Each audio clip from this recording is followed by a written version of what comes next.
Welcome to the App or Not to App podcast with the App Man, Jeremy Callahan, where we talk about why apps are not a luxury item and are essential to your business success. I've been in the mobile industry for over 20 years, and the question I always get is to app or not to app. Definitely, you must app. Mobile apps can help your business reduce costs, increase leads, and reduce manpower. An app is not a luxury item, it's a necessity. So let's get started making you money.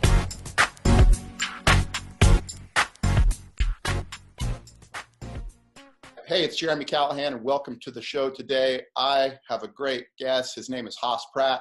He runs a company called HOSS Pratt International. He's a trainer, he's a coach, he's an author. He teaches real estate agents how to be better real estate agents and how to get ahead in the real estate industry. He's got a Facebook Live. I think it's every Friday. Easy Money, it's called. He's a keynote speaker. He does a lot of things. He speaks about topics like how to succeed in real estate, 7 fast-acting ways to double your income, 5 guaranteed ways to generate more leads. I mean, who does not want to generate more leads? And for my audience, he has a software background. He's developed some web and software that actually generates leads for real estate industry, people in the real estate industry. So HOSS, welcome to the show today. Man, Jeremy, thanks for having me. It's a pleasure to be here. Cool. So let's just get right into it and give everybody an idea of what your background is, kind of how you got started in real estate and kind of transition to more software and coaching and helping people. Right. So I'll give you the 30,000 foot view here as fast as possible. I grew up in Northwest Missouri. I live in Dallas, Texas now. I barely made it through high school. I didn't go to college. But early on, as a teenager, I had a mentor named Jimbo who was a millionaire. And Jimbo took me under his wing and he taught me about business, entrepreneurship, mindset, how to think, street smarts. And he gave me several pieces of advice early on in my life. And one of the pieces of advice he gave me was, number one, start a business because profits are better than wages. And I started Pratt lawns in high school and mowing 100 lawns a week. I did that for a few years. Then Jimbo said, it's time for the next step. And I said, well, what is it, Jimbo? And he said, you got to move. I'm like, why? He said, because you become a product of your environment. So make sure your environment's one you want to become a product of. He said, you can make $100,000 a year here. You can make $1 million a year somewhere else. And he had my attention, Jeremy. I was like, perfect, Jimbo. Tell me where to go, buddy. I have nothing to lose. He said, go to Texas. I'm like, where in Texas? He said, go to Dallas, Texas. I go, why Dallas? He said, you belong there. I'm like, what do I do? He goes, get into real estate. And I go, I've never been to Texas. And he goes, well, let's go check it out. And he took me on my first airplane ride. And this was in August in 2001 or 2-ish. We come down here, drive around. I make the decision to move to Texas. Sold my lawn business to my brother. It's still in business today, 20 years later. Yeah. And I got into real estate, Jeremy, and I moved here. I didn't know a single soul. I was in my early 20s. And I just had nothing to lose. I had a lot of ambition and I had good mentorship early on. And I got into real estate, failed miserably at it for 6 months. Like I blew all my life savings. I mean, it was brutal. And I figured it out month 6 and I ended up listing homes. I listed 30 homes a month. And my first year in real estate, I became Rookie of the Year. Ended up taking that company, building it up as one of the top listing organizations in Texas. And I ended up selling that business because Jimbo said, now it's time to go help other people. You've done it. Now it's time to go teach other people. And that's always been a passion of mine. So for the last 10 years, I've been on the road, coaching, training, speaking, keynotes, workshops, boot camps, online events, webinars, seminars, anything for the last 10 years to get the message and the training to my real estate community. That's a great story, man. And that was a lot of years right there, man, in a few minutes. I know, but you really covered it all. I was wondering if, it's like, I feel like I just went through 20 years with you, man. You did, man. Yeah, exactly. That's pretty cool. Hey, you glossed over it. I'm going to pin you down on it though. I saw Go for it. Pin me down on anything. I want you to tell the users or the listeners out there, what happened when you called Jimbo and you were about to give up in Dallas. That's great, man. You did your homework. Yeah. Yeah. So like that month 6, whenever I was in real estate, I was failing miserably. My life sucked at the time. I wasn't getting results. And I remember I was out of money and I called my dad and I said, Dad, I'm going to have to move back home because this isn't working. I think it was a bad decision. Shouldn't have done it. He's like, come on home. We'll figure it out. Everything will be okay. And it made me feel good when he said that. In that moment, I made the decision that I'm going to go home. And then I called Jimbo next, who was the architect of me moving to Texas. That's right. Right. And he said, and I told him, I said, Jimbo, it's not working. I ran out of money. I'm not getting results. I'm thinking I'm going to move back home. And Jimbo said, it was after a long pause. I remember I couldn't hear anything on the other line. He said, are you finished? And I said, yes. And he goes, HOSS, if you move back home, you'll be the biggest loser in the entire area. You will be the laughing stock. He said, if you move back home, it'll be the single worst decision you've ever made in your entire life. So did you forget who you are? Did you forget about the plan? Did you forget about why you moved there? Did you forget that I told you you would feel this way at some point? I'm like, yep. He goes, then you're not coming home. And he hung up the phone on me. And right then I made the decision again that I wasn't going to move back home. And ever since then, I burned the boats and I've just been all in, man, playing full out and doing everything I can to continue to reach new levels and help other people do the same. Nice, man. The one thing that stands out when you say that is, remember why you started, because I was just going through this a few weeks ago. I was like, oh man, it's tough being out on your own and knowing where your next paycheck is sometimes. And I was like, why did you start? Why are you here? So. Yeah, no, you're totally, sometimes we forget why we set out on that journey, and it's always good to be reminded of the why. Yeah, of course. So. And it was too, Jeremy, I got my wife, my kids, I have 3 daughters. I have an amazing, beautiful family. I love them to death. The life I have today, Jimbo was right. If I would have moved home, it would have been the biggest, worst decision of my entire life. And I'm so glad that he was in my life at that time to talk some sense into me. Yeah, no, that was a cool story. I'm glad I stumbled across that yesterday, and I thought it was really neat. So I wanted to share it with everybody. Yeah. So I also noticed you have this thing, and it's the undisputed authority in your niche. Okay. I don't know if it's a talk you did or something like that. I didn't have time to look at it, but how does one become the undisputed authority in their niche? You stake the claim. You say, I'm the undisputed authority in my niche, and you back it up. And you back it up, huh? Back it up's the key, though, Jeremy. You can't say you're the authority and not back it up. But, I've been doing this for 10 years. I've written best-selling books, information products that have helped thousands and thousands of people, and, done business with pretty much about every different type of real estate, from NAR to the organizations to different conventions and stuff. So it's taken a lot of work, but today, we're able to impact the masses in the industry, and even outside the industry. Real estate's where I started, but I find a lot of the stuff I do today is even helping entrepreneurs, salespeople, internet info marketers, because we've built all that within our own organization, and we like to teach other people how to do it in their own. Yeah. And I think that's one of the intriguing things, I bring people on the show, they all have a different background in what they do, but the one common thing is that they're always doing something outside of their actual day-to-day job. So, I work with these guys all the time. Over the last 20 years, I've worked with so many software engineers that were just 95% of them are just happy to have a job and go home and do their own thing. And the other 5% like me are out there going, what can I do at night? What can I learn? How can I reach more people? How can I help more people? That's right. And, you and I are kind of cut from that same cloth. Sure. So let's talk a little bit of tech, because I know, you were telling me earlier that you have some background in that as well. And give me an idea of, how you started down that road and what that road led to. Yeah. And I'll kind of piggyback on what you just said about how people kind of have a side thing, right? And how and really help how to make that side thing work. So I started as a speaker. I started traveling the country doing seminars. I created an information product, a training course that I sold a lot of online and offline. That group then wanted coaching because they have the 12 module system. Now they need accountability. They need coaching. They need training. And so from that, I developed our coaching organization. It's both one-on-one group coaching and mastermind coaching.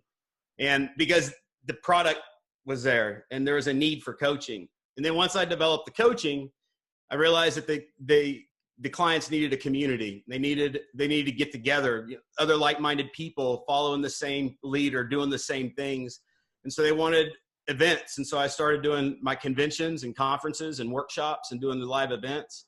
And then once I brought them together, I saw that there were gaps in technology that were preventing them from succeeding even more than they were. And so the technology didn't exist. And I went to work and I developed my own technology, CRM software that had everything. We did direct mail for them, auto texting, email campaigns, drip campaigns, voice broadcast, direct mail. We had a mail house that mailed all of their postcards for them.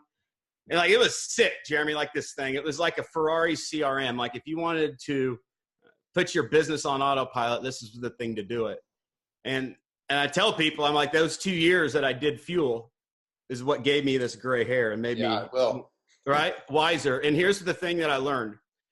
I'm a speaker, coach, author, content creator, visionary. I like to coach, help other people. I'm not a CEO of a software company.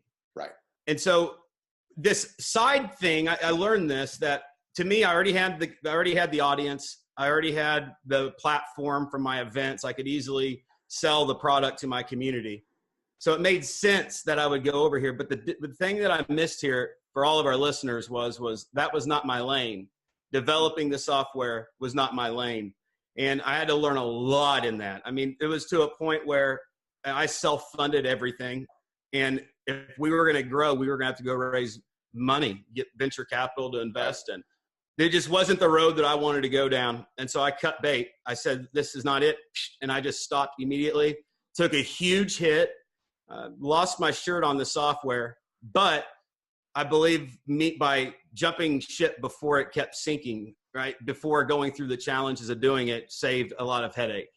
And so I learned a lot in that and finding the right opportunity. But I learned a lot. And even from that, I created my house page, which is a software that is a home evaluation tool in the real estate community. So like agents can use it to generate leads. They can use it to help position themselves as the expert. And so, you know, I appreciate what you do because I learned a lot about people that can do what you do, and the sales and marketing side and the technical and developing side was the gap. It was a learning experience. Yeah, it certainly is. It's actually something now that, you know, being on my own now for the last few years, I'm realizing it's like I'm technically in two businesses. I have to sell a project and then I have to deliver it. Sure. And they're completely different things. And the delivery piece is extremely difficult. It goes on for a long period of time. And it's not like I'm coming over and putting a roof on your house and you'll call me in 20 years when you need another. I'm going to put a roof on and then I got to do everything. It's constant. It's going to always keep coming and changing. And so it is difficult work. I need to transition more into the sales side, you know, and just or get somebody that sells. I mean, it takes both worlds, you know. And I'll say this: the biggest lesson what caused so much pain was there were two sides to our business when we were running the CRM. We had the sales and service side, which was me. Yep. So I had to I had to sell it and service it. The software side, they were the developers, the coders, and they weren't in the same building. They're on two different coasts, two different parts of the world. And I learned that that's an impossible venture because those two things need to be in the same place, because the people that are developing and creating, they can create the solution, need to feel the pain that the service feels because the user doesn't have this thing working. And this, because we are always constantly trying to find workarounds, right? Trying to train them how to use something that should have been fixed, but the gap caused a lot of pain. And so if anybody develops the software, bring it in one. And that was the mistake that I made. Yeah. Yeah. It really, I mean, that's a common problem. That's one of the paradoxes, you know, it's like, and a lot of it has to do with different mindsets of, you know, a salesperson versus a developer. That's right. You know, we made it the way you wanted it. Yeah, Right? right. Yeah, but that's not the way people use it. You didn't No, think and I learned that, man. Like my whole life, I've been around salespeople, and when I got into technology, I was like, these people are so different. Like, and it yeah. was like two different languages, and it's amazing, and I have such an appreciation for them, right? For Yeah. people that can do that, and it takes both of us to make magic happen. Yeah. And, I mean, with apps, one of the things that I've really always stressed to the people I work with or clients, potential clients is if you can, generate revenue or leads, that's always good, or reduce a cost or reduce some manpower. If you can't do one of those two things, there's no reason to be involved in it. Yeah. Let's talk about, generating leads, right? So you created the software, it generates the leads. That's one of the things you do. Agents are out there. I see real estate agents. Some of them I'm actually starting to see now doing some more like advertising, even live videos on various things. What are you kind of seeing as far as like in your industry, in the real estate industry? What's kind of the best new lead generation, or is it just old school? It's always going to be the same. Well, number one is you want to find niches, and within any industry, real estate or technology, software, sales, anything, business, find a niche within a niche. And I've learned that in my own life and business is as long as I can identify a niche that you want to target. And there's micro niches that have huge, which create huge, especially in technology. There's a lot of niches in technology that have pain that somebody hasn't seen and fixed with an app or with the technology. And so get clear with what that is, with who your target market is, what the pain in the niche is, and then what is your solution to the pain. Because let's say that's the most important thing, because if you can't communicate that and you don't know that, even if you generate leads, you're not going to convert leads because you don't know the purpose. And to me, that's it. Number one is you got to dominate a niche. And I'll take it a step further how you do that, especially in today's world. And this is in any market, in your market, in my market, in their market, is in that niche, you have to become the expert in the niche, meaning positioning yourself as the expert, creating content that makes you the expert, communicating and distributing the content. And in today's world, man, like everybody's right in front of us. I mean, look at us right now. Yeah. I mean, right. We have who knows, thousands of people watching this. And so that's what you do is you do more in the niche to be the expert. And oftentimes it requires maybe Facebook Lives, more video, or writing a book, creating the content. And that's the big shift in any industry right now, is the expert movement. Yeah, I 100% agree. And I was telling my friend the other day, he's a painter. He goes, well, I want to run, ads or whatever. I said, dude, get on your Facebook Live, get on your Instagram Live, start putting out content about painting and what the common problems are. He was talking about preparation. I'm like, talk about the importance of preparation. Well, he's like, yeah, no, I want to run an ad. I was like, no, do it. Yeah, no, and you're exactly right. And I don't remember who I was talking to yesterday, but I was talking to somebody. Yeah, I was talking to, anyway, this gentleman who was talking about one of his customers. It was a success story. He said, this guy's a painter. He literally has the biggest following on YouTube because he's always shooting a video about on-site painting. And that's the other movement is people don't want you to be perfect here in your video. And they don't want you to just lay down the perfect message in a video that's been edited and tweaked.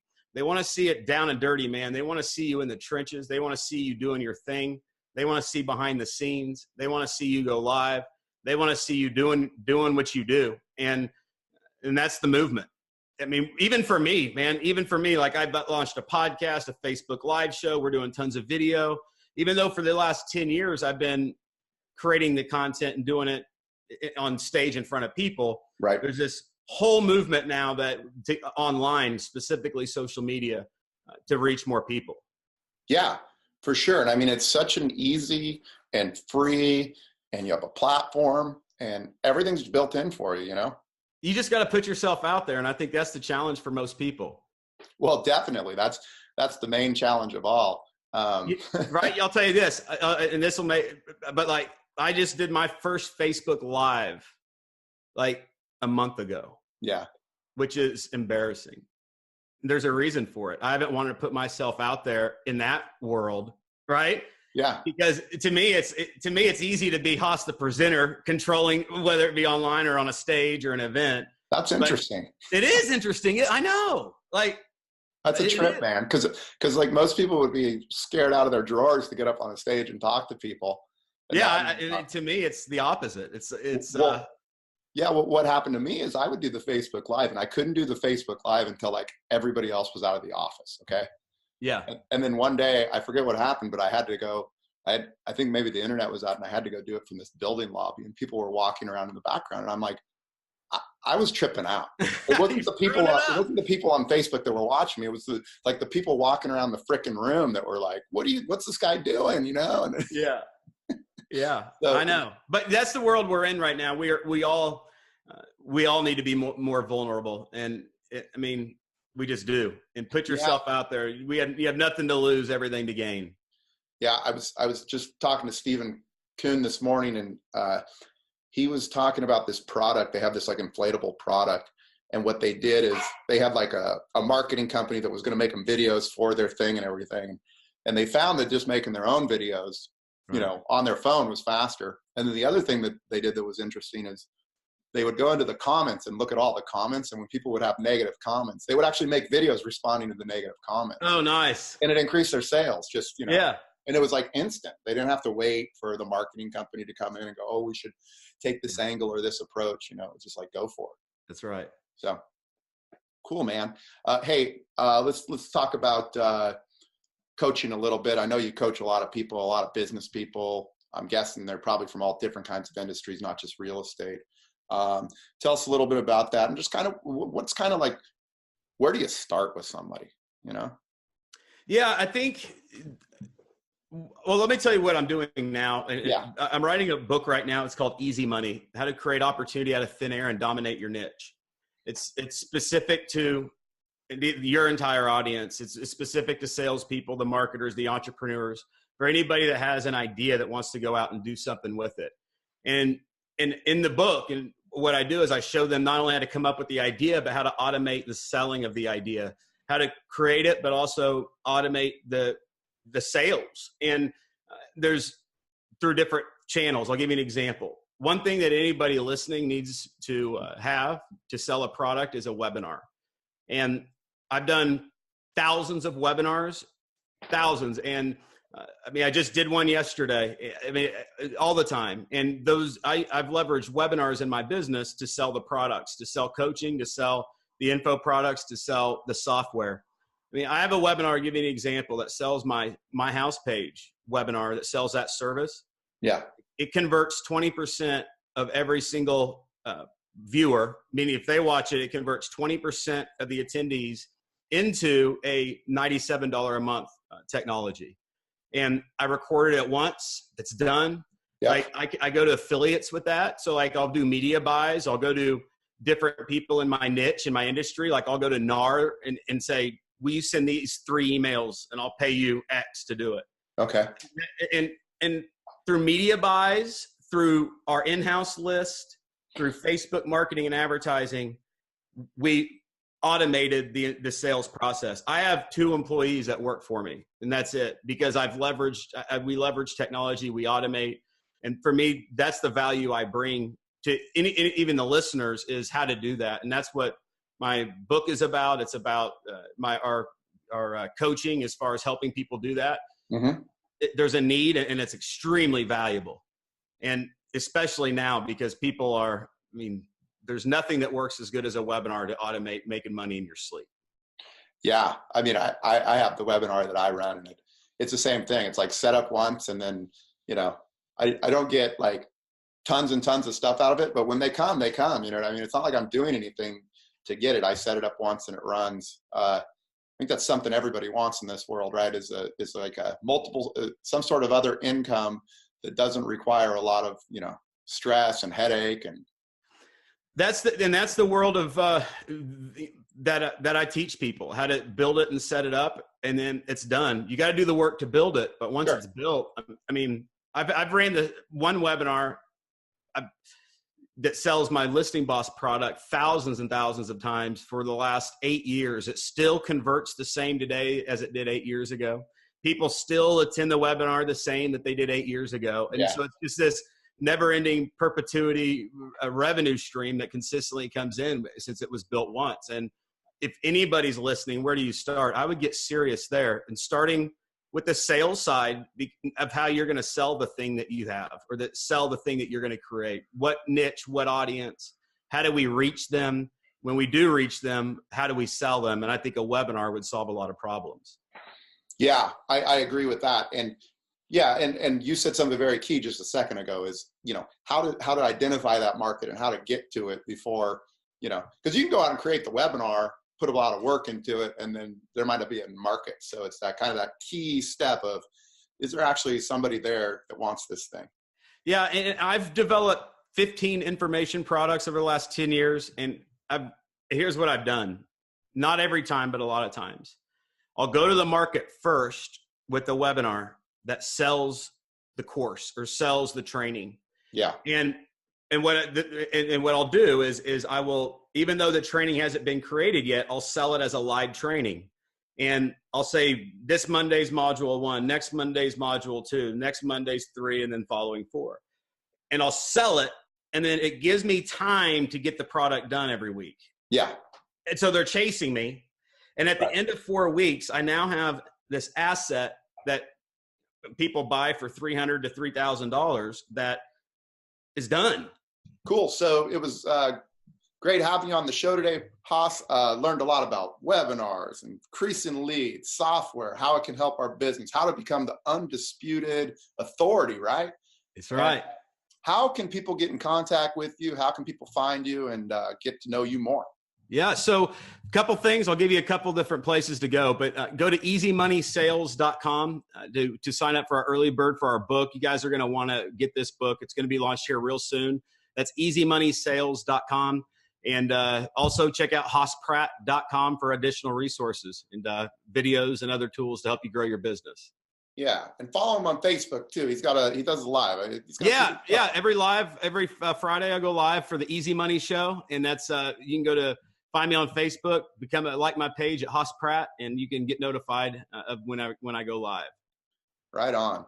All right, HOSS. Thanks again for being on the show today. I really appreciate it. Thanks, guys. Thank you, Jeremy, for having me. Appreciate you. All right. Bye-bye.